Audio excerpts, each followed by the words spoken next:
A variedade de fenômenos no universo pode ser descrita por 4 forças: a força nuclear forte, a força nuclear fraca, a força elétrica e a força da gravidade. Essas são as forças fundamentais da natureza.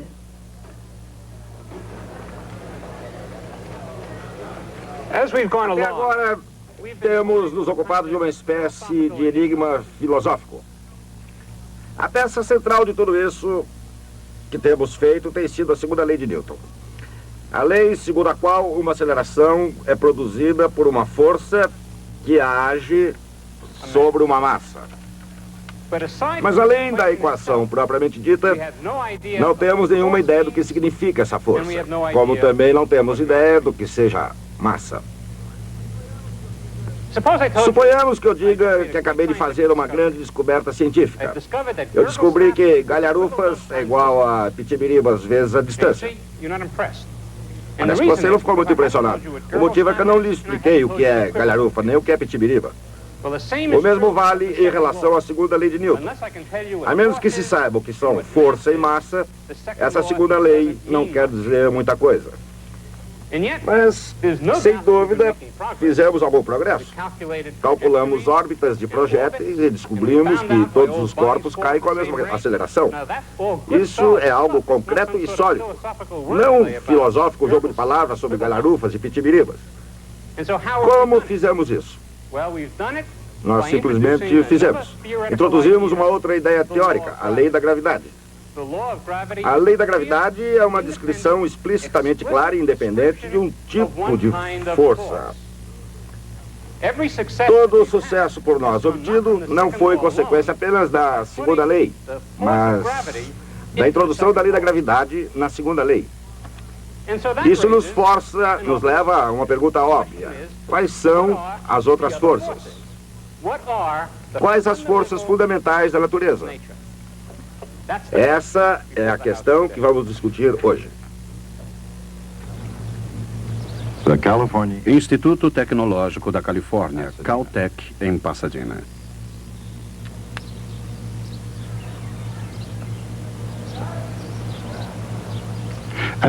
No laboratório de radiação Kellogg, Charles Barnes e seus colegas investigam núcleos de átomos. Analisam o que pode ser o coração das estrelas.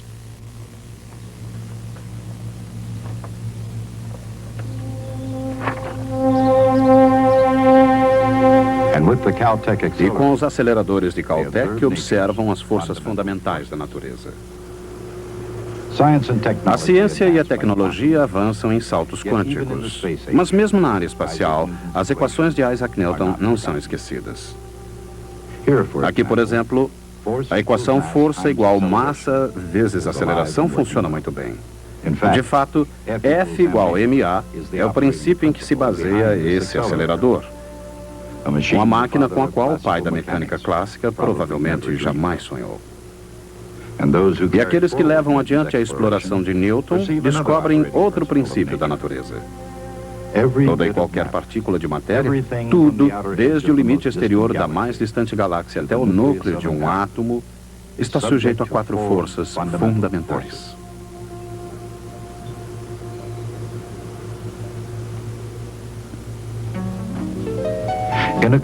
No complicado mundo em que vivemos existem, ou parecem existir, muitas forças diferentes em ação. No entanto, os cientistas procuraram reduzir todas essas forças a uma única, ou no máximo a umas poucas forças. 2 das forças fundamentais agem só no núcleo do átomo. Uma terceira não conhece limites no cosmos. E a quarta mantém unida toda a matéria. As forças fundamentais do núcleo atômico são a força nuclear forte e a força nuclear fraca. A força forte une os prótons e nêutrons nos núcleos. É tão poderosa que pode superar a repulsão natural dos prótons.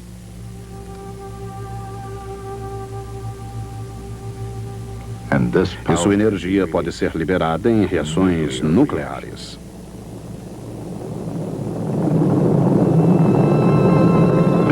Indiretamente, a força nuclear forte gera energia nas profundezas do Sol e também das outras estrelas.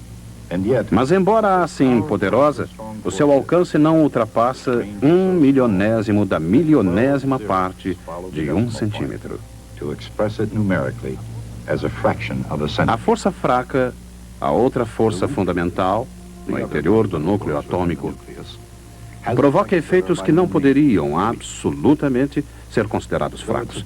Embora seus efeitos sejam sutis, eles são bastante perceptíveis na morte violenta de estrelas, por exemplo, ou no decaimento de isótopos radioativos, que é uma volta à alquimia, transformando urânio em chumbo.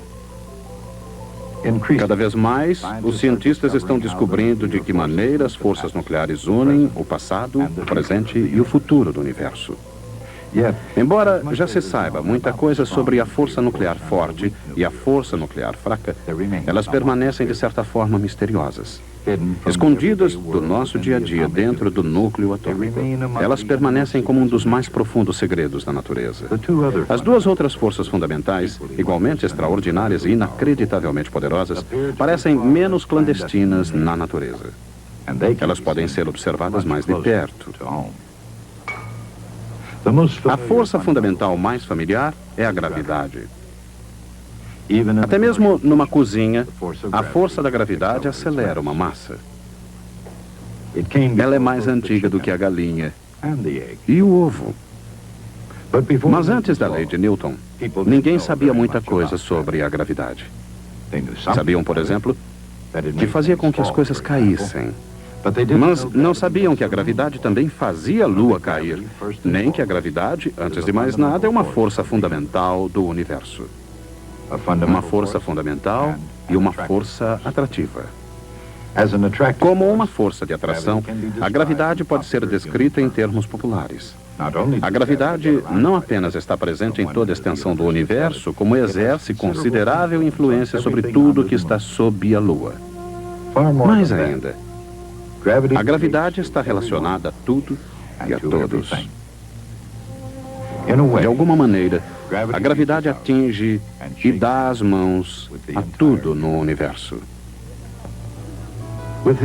Com sua lei da gravitação universal, Isaac Newton explicou como e o porquê da gravidade no universo.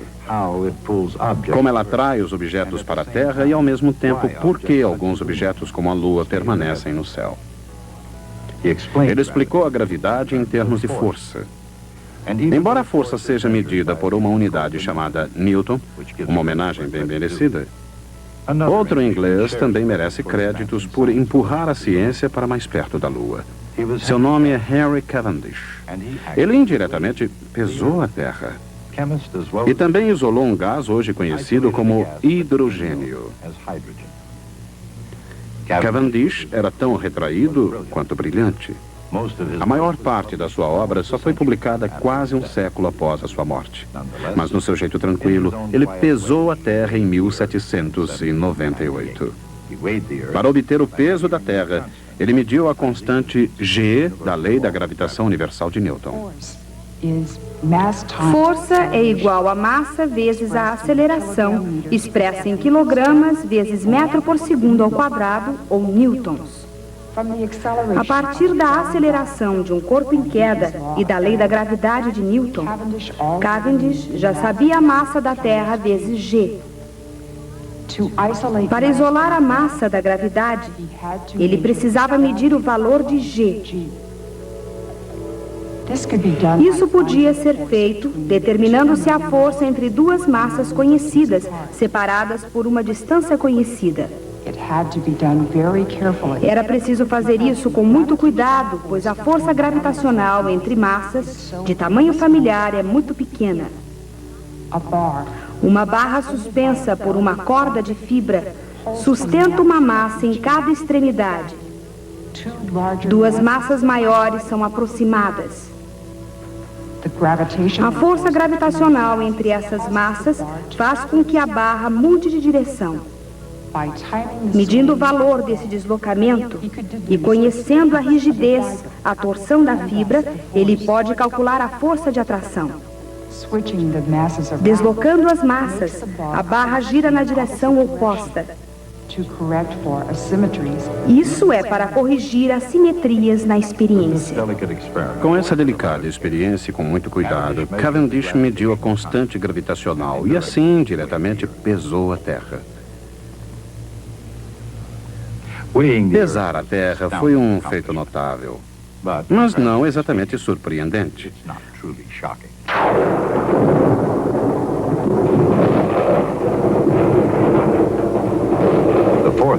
A quarta força fundamental é a elétrica. A eletricidade parece o paradoxo das forças. Num instante é algo excitante, até mesmo amedrontador com sua intensidade. No outro, tão prosaica quanto uma torradeira.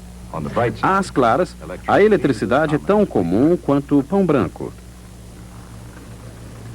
Mas nas trevas, ela desperta muitas fantasias, algumas mortais, outras místicas, todas de alguma forma associadas à cultura ocidental.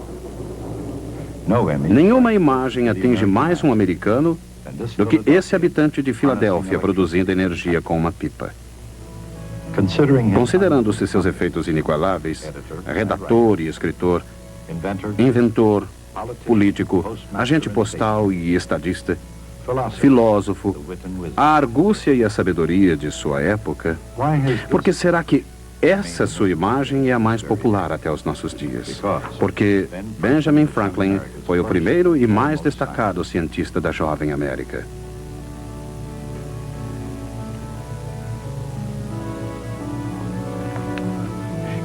Ao estudar os seus efeitos, Franklin teve a ideia engenhosa, embora não exatamente correta, de que a eletricidade era uma espécie de fluido. Um fluido elétrico presente em cada corpo. Caso um corpo contivesse uma grande quantidade desse fluido, Franklin dizia que ele estava carregado positivamente com eletricidade. Um corpo com uma quantidade muito pequena estaria carregado negativamente.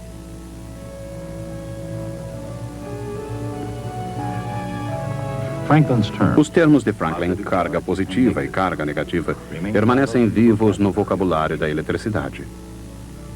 Mas o significado da força elétrica vai muito além de suas reflexões.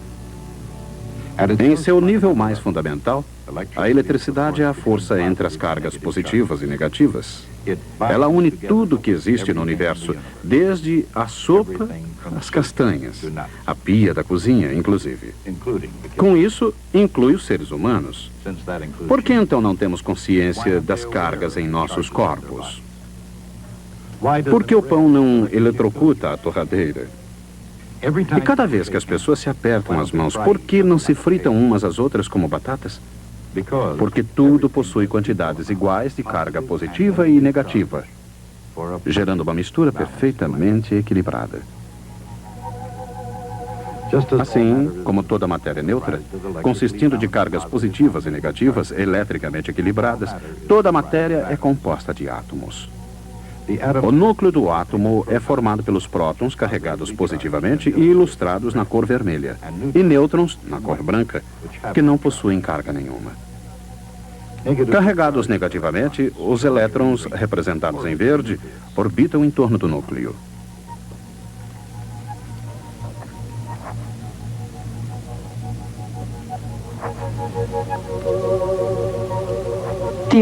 A força elétrica é igual à constante K, índice E,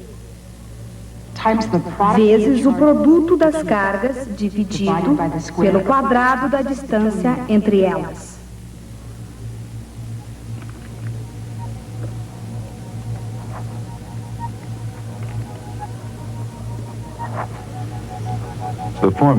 A fórmula da força elétrica apresenta uma notável semelhança com a fórmula da força gravitacional. A força gravitacional mantém os 9 planetas em órbita em torno do Sol. A força é igual a menos uma constante, G, vezes o produto das massas, dividido pelo quadrado da distância entre elas. As naturezas da massa e da carga são, em sua maior parte, ainda desconhecidas. Mas, obviamente, a massa é algo que se aplica à gravidade, enquanto carga é algo que se aplica à eletricidade. Como a massa é sempre positiva, a gravidade sempre atrai. A carga, no entanto, pode ser positiva ou negativa. Uma carga positiva e uma negativa vão se atrair. Cargas positivas irão se repelir. O mesmo acontecendo a duas cargas negativas. Por outro lado, como suas fórmulas revelam de maneira simbólica, a gravidade e a eletricidade são de tal forma semelhantes que um átomo, guardadas as escalas, pode parecer um pequeno sistema solar. Quando os cientistas descobriram que duas das 4 forças fundamentais da natureza são quase idênticas, surgiu uma questão lógica. Poderia haver uma única força que explicasse sozinha a natureza fundamental de tudo o que existe no universo? Assim teve início a busca de uma teoria unificada. Durante os últimos 20 anos de sua vida, Albert Einstein explorou essa difícil linha de pesquisa. Embora Einstein jamais tenha alcançado seu objetivo, a pesquisa continua e as descobertas são muito promissoras.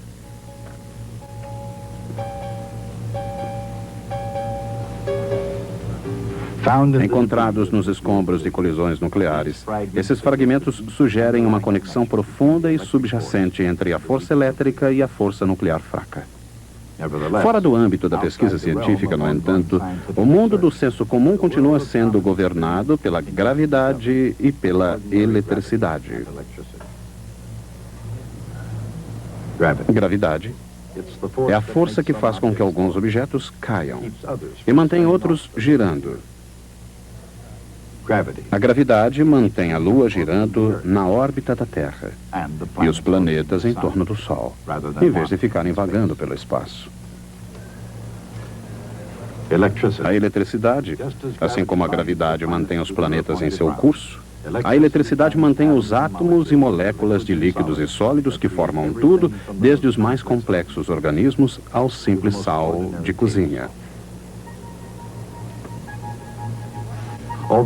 Embora a matéria comum seja eletricamente neutra, os átomos no seu interior podem estar carregados tanto negativa quanto positivamente. O sal ilustra como essas cargas podem manter a matéria unida. Os cristais do sal são unidos pela força elétrica entre o sódio, positivamente carregado, e os íons de cloro, negativamente carregados.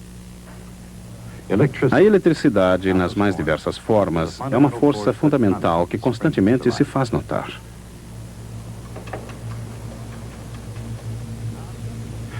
A ação de molejo de um objeto metálico, por exemplo, é na verdade um processo elétrico.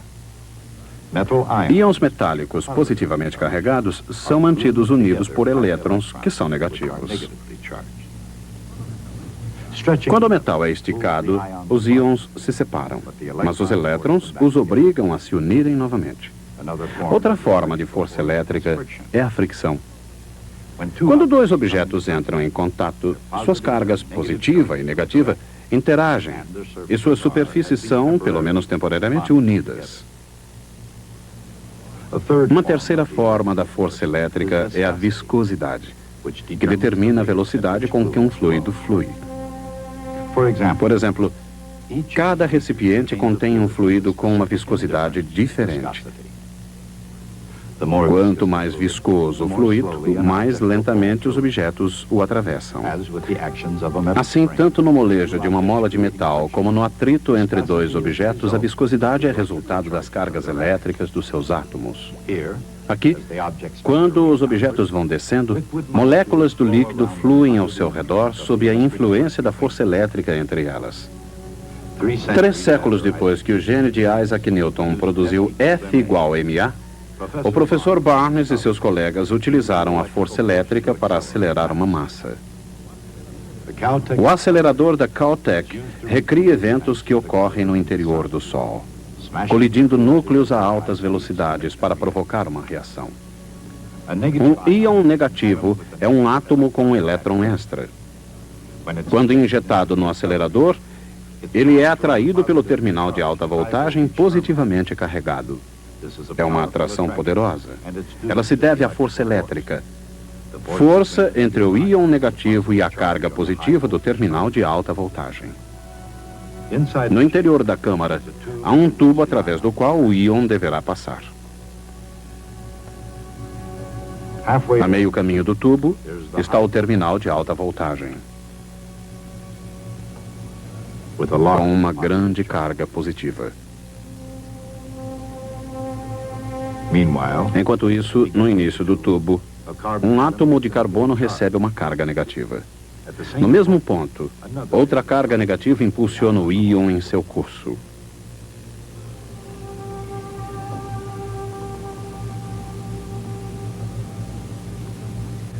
Um campo magnético orienta o íon nas curvas.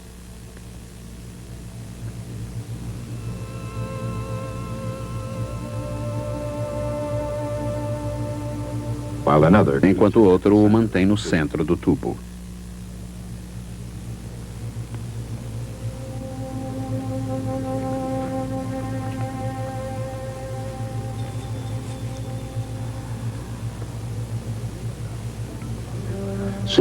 Vendo a carga positiva à sua frente, o íon sente-se atraído e acelera. Na região mais positiva, moléculas de gás aguardam. O íon atinge inevitavelmente uma molécula e a colisão liberta alguns elétrons. Agora, a carga do íon se torna positiva. O íon sente um tremendo impulso para escapar e é o que ele faz o mais rapidamente possível. Não apenas com rapidez, mas com uma potência incrível. De fato, dentro desse acelerador, o íon atinge energias ainda maiores do que aquelas do centro do Sol. Como isso é possível? Porque os cientistas usam a mesma voltagem duas vezes. Primeiro, ela foi usada com íons negativos, sendo acelerados em direção ao terminal de alta voltagem. A voltagem foi utilizada uma segunda vez com íons positivos acelerados em direção ao potencial inicial. A ideia de usar a mesma alta voltagem duas vezes não tem similar na natureza. No entanto, funcionando muito bem, segundo as leis da física, esse acelerador torna perfeitamente legítima a dupla utilização da mesma voltagem.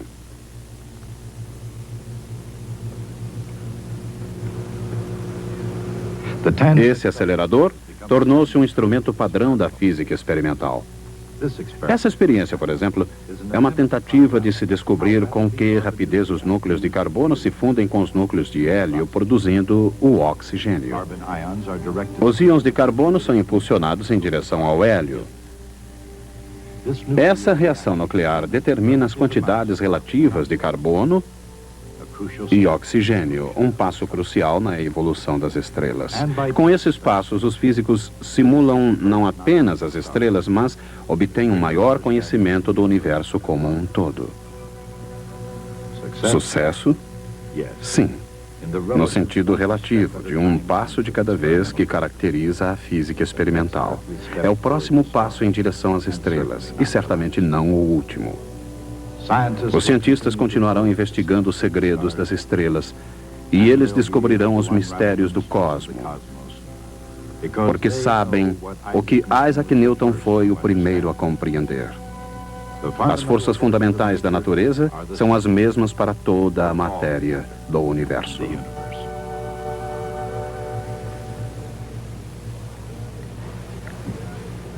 Muito bem. Fizemos o que nos propusemos fazer. Enumeramos as forças da natureza. Aprendemos também algo sutil e profundo sobre a natureza da própria física. Explico. Antes de Isaac Newton, a ciência da física, como a conhecemos hoje, não existia. A dificuldade não era não termos todas as respostas. A dificuldade era que não sabíamos que perguntas fazer. É claro que um gênio como Galileu poderia obter progresso, elaborando regras à medida em que desenvolvia o seu trabalho. Alguns acharam que haviam dominado a situação. Descartes pensou que seria capaz de compreender tudo, dentro de poucos anos, seguindo alguns princípios racionais por ele elaborados. Mas estava enganado. Nosso conhecimento do universo encontrava-se num estado caótico. Não sabíamos nem que perguntas precisavam ser respondidas para se obter uma nova ordem no mundo. Então, veio Newton e disse F igual ma. E a névoa começou a se dissipar. Por quê? Porque podemos calcular as acelerações? Não, não é bem isso. O importante está no cerne daquele enigma que discutimos antes. Se essa equação é a chave para a compreensão do universo, devemos saber que forças existem e devemos saber o que é a matéria.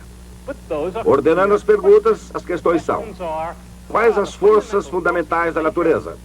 E quais as partes integrantes da matéria? Essas são as questões que a lei de Newton nos traz à mente. Elas constituem até hoje os problemas centrais de toda a física. Discutiremos esses problemas na próxima vez.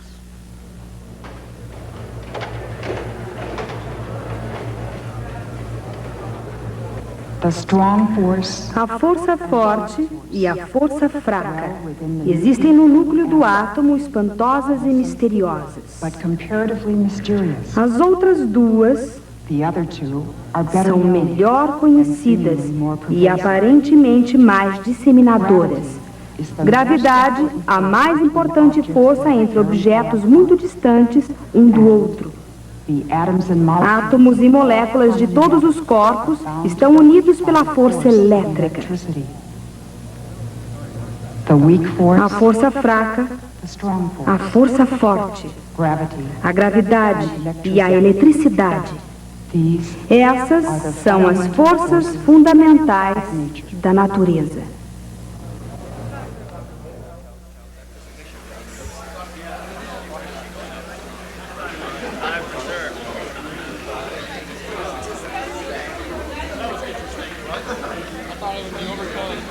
How many you go to if he's in fifth twice? He gets it. One shot tonight. I guess.